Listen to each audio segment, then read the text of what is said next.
ഇന്നലത്തെ കേന്ദ്ര government budget Shrimati Nirmala Sitharaman അവതരിപ്പിച്ച് കഴിഞ്ഞപ്പോൾ അപ്പോൾ മുതൽ അവതരിപ്പിച്ചുകൊണ്ടേയിരിക്കുന്ന സമയം തൊട്ട് ഇന്നത്തെ പ്രിന്റ് മീഡിയ, ഇന്നത്തെ നമ്മുടെ അച്ചടി മാധ്യമങ്ങൾ ഉൾപ്പെടെ കേരളത്തിലെ മാധ്യമങ്ങളും രാഷ്ട്രീയ നേതാക്കളുടെ പ്രതികരണങ്ങളും കാണിക്കുന്നത് പ്രധാനപ്പെട്ട രണ്ട് പരാതികളാണ്.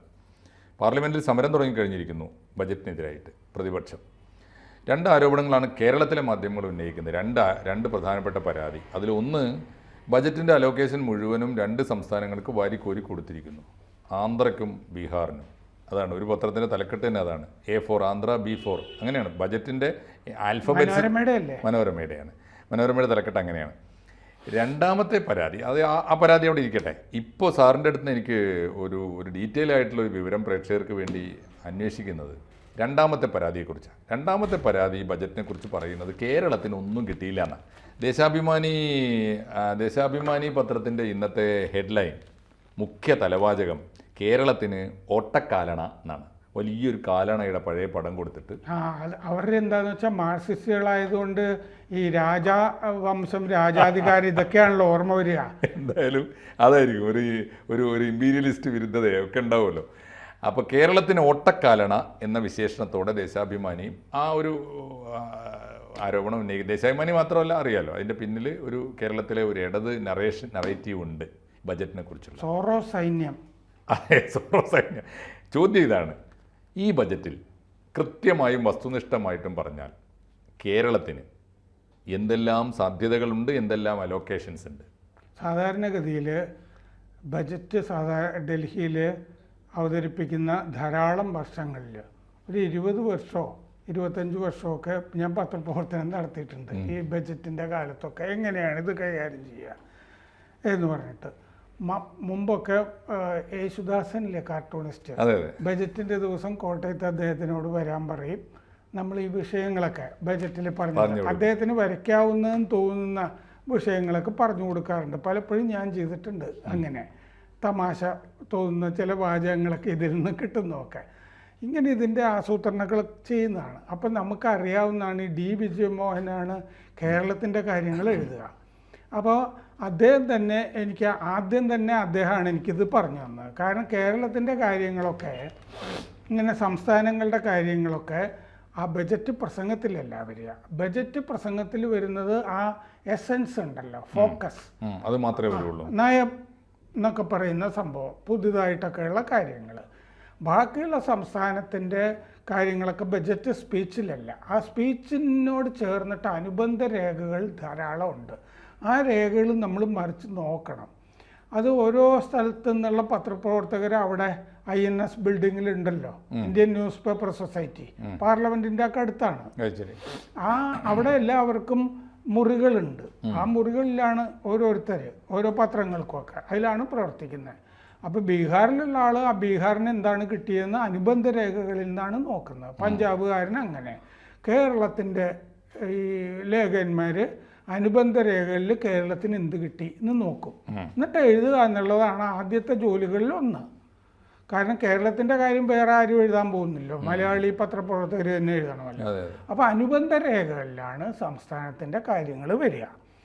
ഈ മനോരമയുടെ ഇരട്ടത്താപ്പ്, എൻ്റെ പഴയ പത്രമാണ്, എന്നാലും ഞാനുള്ള കാലത്തൊന്നും ഇത്ര വൃത്തികേടുണ്ടായിരുന്നില്ല. മലയാള മനോരമയിൽ ഇന്ന് BJP അക്കൗണ്ട് തുറന്നിട്ടും കേരള അക്കൗണ്ട് ശൂന്യം എന്ന് പറഞ്ഞൊരു വലിയ തലക്കെട്ട്. ഈ വലിയ തലക്കെട്ടിൻ്റെ താഴെ കേരളം കണ്ടു. കേരളത്തിൻ്റെ കാര്യം തന്നെ പറയുന്നൊരു വാർത്തയുണ്ട്. BJP അക്കൗണ്ട് തുറന്നിട്ടും കേരള അക്കൗണ്ട് ശൂന്യം എന്നുള്ള വലിയ തലക്കെട്ടിൻ്റെ താഴെ കേരളത്തിലെ വിവിധ സ്ഥാപനങ്ങൾക്കുള്ള തുക എന്ന് പറഞ്ഞൊരു വാർത്ത. അപ്പോൾ പിന്നെ ശൂന്യമല്ല. അല്ല. റബ്ബർ ബോർഡ് 320 കോടി, സ്പൈസസ് ബോർഡ് 130 കോടി, HLL ലൈഫ് കെയർ തിരുവനന്തപുരം 15 കോടി, കൊച്ചിൻ പോർട്ട് ട്രസ്റ്റ് 77.55 കോടി, കൊച്ചി കപ്പൽശാല 355 crore, Indian institute of space science and technology Thiruvananthapuram 129.50 crore, national centre for earth science studies Thiruvananthapuram 17.39 crore, Shri Chitra Thirunal institute for medical sciences and technology അടക്കം രാജ്യത്തെ വിവിധയിടങ്ങളിലായ 25 സ്വയംഭരണ സ്ഥാപനങ്ങൾക്ക് 1612 crore. Rajiv Gandhi centre for biotechnology ഉൾപ്പെടെയുള്ള സ്വയംഭരണ സ്ഥാപനങ്ങൾക്ക് 940 കോടി. തിരുവനന്തപുരത്ത് അടക്കമുള്ള സിഡാക് സെൻറ്ററുകൾ 270 കോടി. ഇനി ഇതല്ലാതെ ഈ മനോരമയുടെ തന്നെ അകത്തെ പേജിൽ വേറൊരു വാർത്ത, നികുതി ഇളവ് കേരളത്തിന് നേട്ടമാകും. ഓ ഓ ഓ ആ ആ അതിൽ പറയുന്നത് എന്താണെന്ന് വെച്ചാൽ, കോവിഡിന് മുൻപുള്ള വർഷങ്ങളെക്കാൾ ആഭ്യന്തര വിദേശ സഞ്ചാരികൾ ഇന്ത്യയുടെ ക്രൂസ് ടൂറിസത്തിൻ്റെ ഭാഗമായ വർഷമാണ് 2023-24. മുംബൈ കേന്ദ്രീകരിച്ച് കൊച്ചിയിലേക്കും ലക്ഷദ്വീപിലേക്കും ഉൾപ്പെടെ 4.7 ലക്ഷം വിനോദസഞ്ചാരികൾ ജലയാത്ര നടത്തിയെന്നാണ് കണക്ക്. മുംബൈ കേന്ദ്രീകരിച്ച് കൊച്ചിയിലേക്കും ലക്ഷദ്വീപിലേക്കും ഉൾപ്പെടെ 4.7 ലക്ഷം സഞ്ചാരികൾ ജലയാത്ര നടത്തി. കണക്ക് ചെറിയ സംഖ്യയല്ല. ഇത് തിരിച്ചറിഞ്ഞ് ഇന്ത്യയിൽ ക്രൂസ് ടൂറിസം ഓപ്പറേറ്റ് ചെയ്യുന്ന വിദേശ ഷിപ്പിംഗ് കമ്പനികൾക്ക് കേന്ദ്ര ബജറ്റിൽ നികുതി ഇളവ് പ്രഖ്യാപിച്ചത് വിഴിഞ്ഞം, കൊച്ചി ഉൾപ്പെടെ സംസ്ഥാനത്തെ തുറമുഖങ്ങൾക്കും ടൂറിസം മേഖലയ്ക്കും നേട്ടമാകും. മനോരമ എഴുതുക. ഓ ശരി. വിഴിഞ്ഞം, കൊച്ചി തുറമുഖങ്ങളും മാരിടൈം ബോർഡിന് കീഴിലുള്ള തുറമുഖങ്ങളും ബന്ധിപ്പിച്ച് ക്രൂസ് ടൂറിസം പദ്ധതി സംസ്ഥാന സർക്കാരും ലക്ഷ്യമിടുന്നു. വിദേശ ഷിപ്പിംഗ് കമ്പനികൾ മത്സര സ്വഭാവത്തോടെ രംഗത്തെത്തിയാൽ കുറഞ്ഞ ചെലവിൽ കൂടുതൽ കണക്ടിവിറ്റിയുള്ള ക്രൂസ് സർവീസുകൾ ആരംഭിച്ചേക്കാം. കേന്ദ്ര തുറമുഖ പുതിയ പദ്ധതി തുടങ്ങാൻ പോവുകയാണ് കേരളം. കേന്ദ്ര തുറമുഖ മന്ത്രാലയത്തിൻ്റെ കണക്ക് പ്രകാരം 2023 വരെയുള്ള 10 വർഷത്തിനിടയിൽ കൊച്ചി തുറമുഖം വഴി 3.80 ലക്ഷം യാത്രക്കാരാണ് എത്തിയത്. 2021 മുതലുള്ള 2 വർഷത്തിനിടയിൽ കൊച്ചി കേന്ദ്രമായി നടത്തുന്ന ആഭ്യന്തര ക്രൂസ് സർവീസിൽ 53,826 യാത്രക്കാർ സഞ്ചരിച്ചെന്നാണ് കണക്ക്. അപ്പോൾ നമ്മൾ ഈ ക്രൂസ് ടൂറിസം രംഗത്ത് വലിയ ഒരു കുതിച്ചു ചാട്ടം ഈ വിദേശമാണെന്ന് മനോരമ തന്നെ എഴുതിയിരിക്കുന്നു. ഇതിനും പുറമെ ഈ മനോരമ എഴുതിയിരിക്കുന്ന വേറൊന്ന്, ഈ ചെമ്മീൻ കൃഷി ഉണ്ടല്ലോ, ചെമ്മീൻ കൃഷിക്ക് ആന്ധ്രയ്ക്ക് വലിയ ഇളവുകൾ പ്രഖ്യാപിച്ചതിനെ പറ്റി വലിയൊരു വാർത്ത. ഇതിൻ്റെ ചെമ്മീൻ ഇളവിലെ ആന്ധ്ര രഹസ്യം എന്ന് പറഞ്ഞിട്ട് കേരളം കൂടുതലും നിലനിൽക്കുന്നത് എന്തിലാണ്? ടൂറിസം, റബ്ബർ, ചെമ്മീൻ, സീ ഫുഡ്. ഇതിൽ നിന്നൊക്കെയാണ് നമുക്ക് വിദേശ നാണ്യം കിട്ടുന്നത്. ചെമ്മീൻ ഏറ്റവും കൂടുതൽ കയറ്റുമതി ചെയ്യുന്ന ഇന്ത്യയിലെ സംസ്ഥാനങ്ങളിലൊന്നാണ് കേരളം എന്നുള്ളതുകൊണ്ടാണ് ഈ MPDAയുടെ ആസ്ഥാനം കൊച്ചിയായിരിക്കുന്നത്. ഈ നമ്മുടെ കൊച്ചി മേഖലയിലൊക്കെ എത്രയോ ചെമ്മീൻ കയറ്റുമതിക്കാരുണ്ട്. അപ്പോൾ ഇത് പറയുന്ന ബജറ്റിൽ അപ്രതീക്ഷിതമായി ചെമ്മീൻ കൃഷിക്ക് ഒട്ടേറെ ആനുകൂല്യങ്ങൾ. നമ്മളാണല്ലോ ബെനിഫിഷ്യറി. അതിൻ്റെ രഹസ്യം ആന്ധ്രയിലാണ്. ലോക്സഭാ തിരഞ്ഞെടുപ്പിന് മുമ്പ് വിശാഖപട്ടണത്തിനടുത്ത് ചന്ദ്രബാബു നായിഡു ചെമ്മീൻ കർഷകരുടെ പൊതുയോഗം വിളിച്ചിരുന്നു. 1 ലക്ഷത്തോളം കർഷകരാണ് വന്നുകൂടിയത്. ഇന്ത്യയുടെ ആകെ ചെമ്മീൻ കയറ്റുമതിയുടെ 40% ആന്ധ്രയിൽ നിന്നാണ്. കുറേ ഇവിടെ നിന്നാണ്. ബാക്കി തീരപ്രദേശമായ കുളങ്ങളിലും ടാങ്കുകൾ കെട്ടി വെള്ളം പമ്പ് ചെയ്ത് കയറ്റിയും ചെമ്മീൻ കൃഷിയാണ് അവിടെ. 1 ഏക്കർ ചെമ്മീൻ കൃഷിയിൽ നിന്ന് വർഷം കർഷകന് 4-5 ലക്ഷം രൂപ വരുമാനം.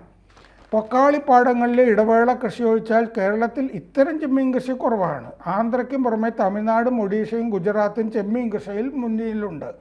ആന്ധ്രയിലും തമിഴ്നാട്ടിലും നിന്നുകൊണ്ടിരുന്ന ചെമ്മീനാണ് കേരളത്തിലെ കയറ്റുമതിക്കാർ സംസ്കരിച്ച് കയറ്റി അയക്കുന്നത്. എന്തായാലും ആ ഇളവിൻ്റെ ഗുണം കേരളത്തിനും കിട്ടും. ചെമ്മീൻ കൃഷിയിൽ നമ്മൾ ഒട്ടും മോശമല്ലാത്ത ഒരു സ്ഥലമാണ്. കാരണം ഇവിടെ ഒരുപാട് ഈ ആലപ്പുഴ ഭാഗത്ത്, മട്ടാഞ്ചേരി ഈ ഭാഗത്തൊക്കെ ഈ പീലിംഗ് ഷെഡുകളൊക്കെ ധാരാളം ഉള്ളതാണ്. അപ്പോൾ അത്തരം തീർച്ചയായിട്ടും നമുക്ക് വലിയ പ്രതീക്ഷ നൽകുന്ന ഒരുപാട് ഘടകങ്ങൾ ഈ ബജറ്റിലുണ്ട്. ഒന്ന് കൂട്ടത്തിൽ സാറേ, നമ്മൾ കഴിഞ്ഞ കുറച്ചു കാലമായിട്ട് നമ്മുടെ കൊല്ലം തീരത്ത് എണ്ണ ഖനനം, അതിൻ്റെ സാധ്യത, അത് വലിയ പ്രോജക്റ്റായി അത് പ്രവർത്തനം ആരംഭിക്കുന്നതിനെ കുറിച്ചുള്ള ആലോചനകളൊക്കെ നടന്നിരുന്നല്ലോ. അതിൻ്റെ ഈ കറന്റ് സ്റ്റാറ്റസ് എന്താണ്? അതിലെന്താന്ന് വെച്ച് കഴിഞ്ഞാൽ ഈ ടൂറിസം, പെട്രോളിയം ഇത് രണ്ടിൻ്റെയും സഹമന്ത്രിയാണ് സുരേഷ് ഗോപി. യെസ്. സുരേഷ് ഗോപി തൊട്ടു എന്നാണല്ലോ ഈ ബജറ്റിനെ പറ്റി എഴുതുന്നത്. അങ്ങനെയല്ലോ, ടൂറിസത്തിന് വലിയ സാധ്യതകൾ ഈ ബജറ്റിൽ ഞാൻ കണ്ടിട്ടുണ്ട്. കാരണം ബീഹാറിലെ രാജ്ഗീർ, അതിന് ഒരുപാട് കോടി എത്രയാണെന്ന് എനിക്ക് ഓർമ്മയില്ല, 1200 കോടിയോ വലിയ തുക ബീഹാറിലെ ടൂറിസം കേന്ദ്രങ്ങൾക്ക് നീക്കിവെച്ചപ്പോൾ ഞാൻ കണ്ടത് എന്താണെന്നറിയോ? ബുദ്ധിസ്റ്റ് പിൽഗ്രിം ടൂറിസം വലിയ തോതിൽ ഇന്ത്യയിൽ നടപ്പാകാൻ പോകുന്നു എന്നാണ് എനിക്ക് മനസ്സിലായത്. കാരണം രാജ്ഗീർ, ഗയ, നളന്ദ, ബീഹാറിലെ ഇത്തരം സ്ഥലങ്ങളുടെ പേര് നിർമ്മലാ സീതാരാമൻ്റെ ബജറ്റ് പ്രസംഗത്തിൽ ഞാൻ കേട്ടതാണ്. വേൾഡ് ടൂറിസ്റ്റ് മാപ്പിൽ. അപ്പൊ എന്താന്ന് വെച്ചാൽ നേപ്പാളില് ലുംബിനി, ബുദ്ധനുമായിട്ട് ബന്ധപ്പെട്ട സ്ഥലം, ഗോരഖ്പൂര്. അപ്പോൾ ഈ സ്ഥലങ്ങളുണ്ടല്ലോ, അദ്ദേഹം സംസാരിച്ച് നടന്നത്, ജനിച്ച സ്ഥലം, ഈ ബീഹാറിൽ അദ്ദേഹം നടന്ന സ്ഥലങ്ങൾ, സർമൺ പ്രഭാഷണങ്ങൾ നടത്തിയ സ്ഥലങ്ങളെല്ലാം കൂടി ചേർത്തിട്ട് വലിയൊരു പിൽഗ്രിം ടൂറിസം ബുദ്ധിസ്റ്റ് വരാൻ പോകുന്നു എന്ന് പറയുമ്പോൾ കേരളത്തിലെ ടൂറിസ്റ്റുകൾക്കും അല്ലെങ്കിൽ കേരളത്തിലുമൊക്കെ ഇതിൽ പിൽഗ്രിം ടൂറിസത്തിൽ കേരളത്തിനും വലിയ സാധ്യതകളുണ്ട്. എന്താ ചെയ്യേണ്ടതെന്ന് വെച്ചാൽ കേരളത്തിലെ സ്ഥലങ്ങൾ ആ മാപ്പിൽ കണക്ട് ചെയ്യേണ്ട കാര്യമേ ഉള്ളൂ. സുരേഷ് ഗോപിക്ക് നയിക്കാനും പറ്റും. അതിൽ കണക്ടിവിറ്റിയുടെ കാര്യം മാത്രമേ ഇനിയുള്ളൂ. ധാരാളം ടൂറിസം പരിപാടികൾ ഇതിൽ ഓൾറെഡി പ്രഖ്യാപിച്ചിട്ടുണ്ട് ബജറ്റിൽ, ഒരു നയമായിട്ട് തന്നെ എടുത്തിട്ടുണ്ട്. ഇനി മാഷ് പറഞ്ഞ പെട്രോളിയം, സത്യത്തിൽ അതേപ്പറ്റി ഒരു ധാരണയില്ലായിരുന്നു എന്ന് സുരേഷ് പറഞ്ഞെങ്കിലും സുരേഷ് ഇതിനെപ്പറ്റി വേണ്ടത്ര അറിഞ്ഞിരുന്നില്ല. അദ്ദേഹത്തിൻ്റെ നാടാണ് കൊല്ലം തീരത്ത് നിന്ന് പുറംകടലിൽ എണ്ണ പരിവേഷണം നടത്താനായിട്ട് ഓയിൽ ഇന്ത്യ $154 മില്യൺ കരാറ് ഒപ്പിട്ടിട്ടുണ്ട്. 1287 കോടി രൂപയുടെ കരാറാണ് ഒപ്പിട്ടിരിക്കുന്നത്. ഇത് ഇപ്പോൾ ഈ ഓഗസ്റ്റ് സെപ്റ്റംബർ ഒക്കെ ആകുമ്പോൾ എണ്ണ പര്യവേഷണം തുടങ്ങും.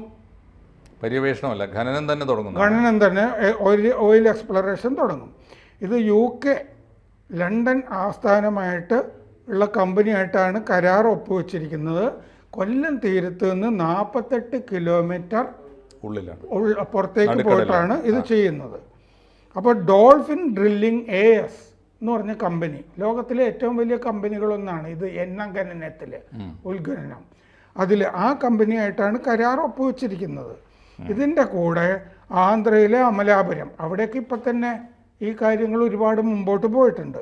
കേരള കൊങ്കൺ തീരം, ഇവിടെയൊക്കെ ഇതിൻ്റെ കൂടെ ഇത് നടക്കുന്നുണ്ട്. 6000 മീറ്റർ കടൽ നിരപ്പിൽ നിന്ന് 6000 മീറ്റർ താഴെയാണ് എണ്ണക്കിണറുകൾ കൊല്ലത്ത് കുഴിക്കാൻ പോകുന്നത്. അതിനു മുമ്പുള്ള പ്രാഥമികമായ കാര്യങ്ങളൊക്കെ നടന്നു കഴിഞ്ഞു. അവിടെ എണ്ണയുണ്ടെന്ന് കണ്ടെത്തി കഴിഞ്ഞു. അത് കഴിഞ്ഞിട്ടാണല്ലോ എണ്ണ കിണറുകൾ കുഴിക്കാൻ പോകുന്നത്. 6000. 2020 ഓയിൽ ഇന്ത്യ ഇതിൻ്റെ പ്രാഥമിക എക്സ്പ്ലോറേഷനൊക്കെ കൊല്ലത്ത് നടത്തിയത്. 4 കൊല്ലം കഴിഞ്ഞ് കരാറൊപ്പിടുകയാണ്. വലിയ യാർഡ് കൊല്ലം തുറമുഖത്ത്, പഴയ കൊല്ലം തുറമുഖം യാർഡ് വരുന്നുണ്ട്, പ്ലാന്റ് വരുന്നുണ്ട്, റിഗുകൾ വരുമല്ലോ. അപ്പോൾ ഇന്ധനം നിറച്ചുകൊണ്ടിരിക്കണമല്ലോ, അതിനുള്ള റീഫ്യൂവലിംഗ് ഫെസിലിറ്റി, എക്സ്പ്ലോറേഷൻ വരുന്ന കപ്പലുകൾക്ക് ഇന്ധനം നിറയ്ക്കാനുള്ള പരിപാടി തുറമുഖത്ത് വരുന്നുണ്ട്. ഓഫീസ് സ്പേസ്, ഇതൊക്കെ കൊല്ലം തുറമുഖവും വലിയ തോതിൽ വികസിക്കും. പഴയ വലിയ തൊഴിലവസരങ്ങൾ വരും. വേറൊന്ന് എനിക്ക് തോന്നുന്നത്, ഞാൻ കൂട്ടത്തിൽ ഒരു സംശയം ചോദിക്കട്ടെ സാറേ, ഇത് സത്യത്തിൽ ആദ്യം പഠിച്ച് മറ്റാരെക്കാളും മുമ്പേ ജനങ്ങളുടെ മുമ്പിൽ പറയേണ്ടിയിരുന്ന ഒരാൾ സുരേഷ് ഗോപിയാണെന്ന് തോന്നുന്നില്ലേ? അതെ. അദ്ദേഹത്തിനെ പറ്റിയ ഒരു മൗനമോ അല്ലെങ്കിൽ അദ്ദേഹത്തിനെ പറ്റിയ ഒരു ലാഗോ ഒരു വീഴ്ചയോ ആയതുകൊണ്ടാണല്ലോ ഈ പഴിയൊക്കെ കേൾക്കേണ്ടത്. അദ്ദേഹത്തിന് ഇതിനെ സംബന്ധിച്ച് ഒരു പത്രസമ്മേളനം തന്നെ നടത്താമായിരുന്നു, വിവരങ്ങളൊക്കെ എടുത്തിട്ട്. ഇപ്പൊ സാറ് പറഞ്ഞ സ്ഥിതിക്ക് ഇപ്പൊ മനോരമ വെച്ച് തന്നെ നമുക്ക് പറയാൻ പറ്റും, ടൂറിസത്തിലും പെട്രോളിയത്തിലും അത് രണ്ടും നമ്മുടെ ഏറ്റവും പ്രധാനപ്പെട്ട ടൂറിസം, മറ്റേ റബ്ബർ, സീ ഫുഡ്, ഇങ്ങനെ 3-4 കാര്യങ്ങളിലെ കേരളത്തിൽ നടക്കുള്ളൂ. തീർച്ചയായിട്ടും അതിൽ വൻകിട വ്യവസായമൊന്നും ഇവിടെ ഓടുന്ന കാര്യമല്ല. ഇല്ല. ഈ 2 കാര്യങ്ങളിൽ സുരേഷ് ഗോപിയുടെ കയ്യിലുള്ള 2 വകുപ്പിലും നമ്മളൊരു പക്ഷേ ശ്രദ്ധിക്കാത്ത വിധത്തിലുള്ള വലിയ തോതിലുള്ള ഇൻവെസ്റ്റ്മെൻറ്റ് വരുന്നുണ്ട്, വലിയ പ്രോജക്റ്റുകളുണ്ട്. പക്ഷേ അത് പഠിച്ച് കൃത്യസമയത്ത് ബജറ്റ് വരുന്ന ദിവസം തന്നെ ജനങ്ങളോട് കൃത്യമായി പറയാമായിരുന്നു സുരേഷ് ഗോപിക്ക്. അത് അദ്ദേഹം ശ്രദ്ധിക്കാതെ പോയതാണ് ഇത്രയേറെ ആക്ഷേപങ്ങൾ കേൾക്കേണ്ടി വന്നതിന് കാരണമെന്ന് തോന്നുന്നു. അല്ല, ബജറ്റിലെ കൂടുതൽ കാര്യങ്ങൾ പഠിച്ചിട്ട് ഇനിയും പറയാവുന്നതേ ടൂറിസം മറ്റേ അദ്ദേഹം ചില മാധ്യമങ്ങളിൽ ടി വികളിലൊക്കെ അഭിമുഖം കൊടുക്കുന്നതൊക്കെ കാര്യമാത്ര പ്രസക്തമായിട്ട് അത്യാവശ്യം ഈ ടൂറിസം ഭാഗം പഠിച്ചിട്ടുണ്ടെന്ന് തന്നെയാണ് എനിക്ക് തോന്നിയത്. ഞാൻ ജനൻ ടി വിയിൽ അദ്ദേഹം കൊടുത്തൊരു അഭിമുഖം കുറേ കാണുകയുണ്ടായി. അദ്ദേഹത്തിന് അതിനെപ്പറ്റി ഒരു വിഷനും കാര്യങ്ങളും ഒക്കെ ഉണ്ട്. വിനോദസഞ്ചാരത്തിനെ സംബന്ധിച്ചൊക്കെ വളരെ വിശദമായി പഠിച്ച് സംസാരിക്കുന്ന പോലെ തോന്നി. പക്ഷേ പെട്രോളിയം കൂടി വളരെ പക്ഷേ എന്താന്ന് വെച്ചാൽ ഈ ബുദ്ധമത പാരമ്പര്യം എന്ന് പറയുന്നത് കേരളത്തിനും ഉള്ളതാണ്, പ്രധാനമാണ്, വളരെ പ്രധാനമാണ്. മാത്രമല്ല കൾച്ചറലാണ് അത്. നമ്മുടെ പുരാതന ഇന്ത്യയുടെ തന്നെ പാരമ്പര്യത്തിനും നമ്മൾ കൊടുക്കുന്ന വലിയ കോൺട്രിബ്യൂഷനാണ് എല്ലാ അർത്ഥത്തിലും. അപ്പോൾ അത് കുറെ കൂടി ഊന്നി പറയാനും ശ്രദ്ധിക്കാനും. എനിക്ക് പെട്ടെന്ന് തോന്നിയ ഒരു കാര്യം ഞാൻ മാഷിനോട് ചോദിച്ചോട്ടെ. ഈ ഹജ്ജ് സബ്സിഡി ഇല്ലേ, അതുപോലെ ഒരു 60 വയസ്സ് കഴിഞ്ഞവർക്കോ 70 വയസ്സ് കഴിഞ്ഞവരോ ആയ ഹിന്ദുക്കളില്ലേ, അവർക്ക് ഈ കാശി യാത്രയ്ക്ക് സബ്സിഡി കൊടുത്തുകൂടെ? കൊടുക്കേണ്ടതാണ്, കൊടുക്കാമല്ലോ. മാത്രമല്ല ഈ കാശി യാത്ര എന്ന് പറയുന്നതിനെ ഒരു പിൽഗ്രിമായിട്ടല്ല എന്ന് തോന്നുന്നു അല്ലേ, ഒരു അന്ത്യതീർത്ഥയാത്രയല്ലേ അത്. കാശിയെക്കുറിച്ച് സാധാരണ അത് കാണാൻ പോകുമല്ലോ ആളുകൾ, വിശ്വാസപരമായി അവിടെ പോയി അവിടെ അവസാനകാലം ശിഷ്ടകാലം ചെലവഴിക്കാനൊക്കെ അല്ലേ. ഹജ്ജ് തീർത്ഥയാത്ര, ഹജ്ജിന് ഇപ്പോൾ സബ്സിഡി ഇല്ല. ഈ കാശി യാത്ര എന്നൊക്കെ പറയുമ്പോൾ അവിടുന്ന് വലിയ ദൂരമൊന്നുമില്ല ഈ അയോധ്യയ്ക്ക്. അങ്ങനെ ഒരു യാത്ര ടൂറിസം അത് ചെയ്യാവുന്നതാണല്ലോ, ഹജ്ജിന് ഇത് ഇപ്പോൾ സബ്സിഡി നിർത്തലാക്കിയെന്ന് തോന്നുന്നു കോടതിയൊക്കെ ഇടപെട്ട്. പക്ഷേ അങ്ങനെ അല്ലെങ്കിൽ പോലും ഭാരതീയമായ പാരമ്പര്യത്തിന് ആ പാരമ്പര്യത്തെ മുഴുവൻ ഏറ്റുവാങ്ങി ഒരു തീർത്ഥയാത്രയുടെ ഒരു സർക്കിളിൽ ഉൾപ്പെടുത്തിയിട്ട് ഞാനൊരു നിക്ഷിപ്ത താല്പര്യം കൊണ്ട് ചോദിച്ചതാണ്. എനിക്ക് കാശിക്ക് പോകാനൊക്കെയുള്ള സമയമായി. തീർച്ചയായിട്ടും സാറിന് പോകാൻ സമയമായിട്ടില്ല. പക്ഷേ പോകാൻ താല്പര്യമുള്ള ആളുകൾക്ക് ജാതി മതഭേദമന്യേ എല്ലാ മനുഷ്യർക്കും ഇന്ത്യയുടെ പൈതൃകം തേടി ഒരു യാത്ര ചെയ്യാനും ആ യാത്രയ്ക്ക് പരമാവധി ചുരുങ്ങിയ ചെലവിൽ യാത്ര ചെയ്യാനും അവസരം ഉണ്ടാക്കി കൊടുക്കാൻ സാധിക്കേണ്ടതുണ്ട് എന്നാണ് സാറിൻ്റെ. അങ്ങനെ ഒരു പിൽഗ്രിം ടൂറിസം പദ്ധതിയിൽ ഈ സീനിയർ സിറ്റിസൺസിന് എങ്കിലും ഒരു ഇളവ് കൊടുക്കുന്ന തരത്തിലൊരു പരിപാടി സുരേഷ് ഗോപിക്ക് ആലോചിക്കേണ്ടതാണ്. അദ്ദേഹത്തിന് മുമ്പിൽ അത്തരത്തിലുള്ള ആവശ്യം എത്തേണ്ടതാണ്.